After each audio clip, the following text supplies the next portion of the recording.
Drowning is a game about depression. Specifically, it's a game about depression where depression is painted as an abusive relationship. Depression is the abuser, and the person who is depressed is the one being abused.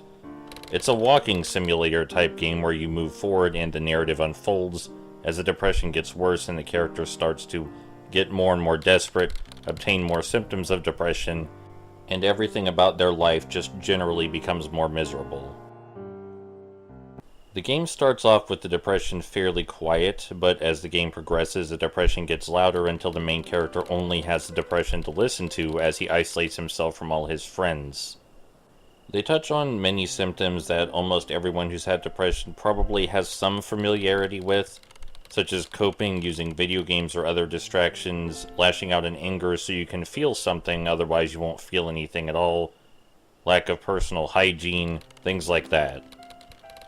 Perhaps the biggest symptom portrayed in this game is self-doubt. The self-doubt allows the depression to so often have its way with the main character.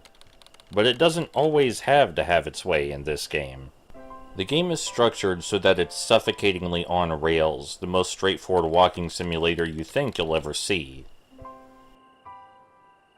You're taken through the main character's life, and there are a few points which are crucial to the main character's development as a person where you can make choices.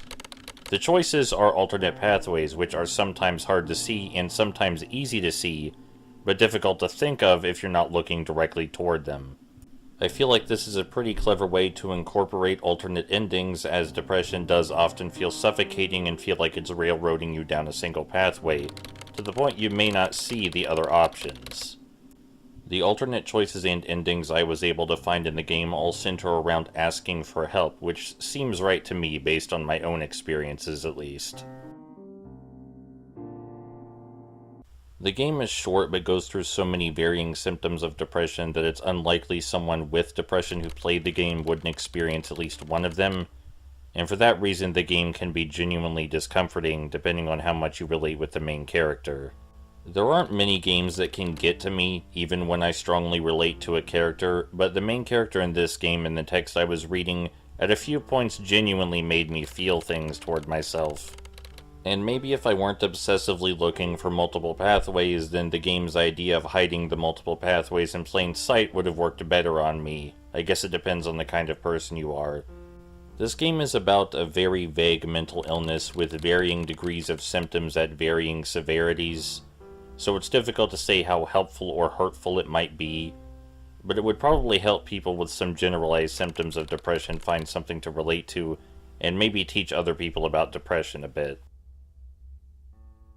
From a game design standpoint, the idea of a walking simulator that paints the main character in an abusive relationship of some kind with seemingly no way out, when in fact there are pathways out in plain sight, they're just difficult to see because of the surrounding negativity, I think that's pretty genius. This game uses what little interactivity it has to great thematic and narrative effect, and I think it should be commended for that. That's Drowning.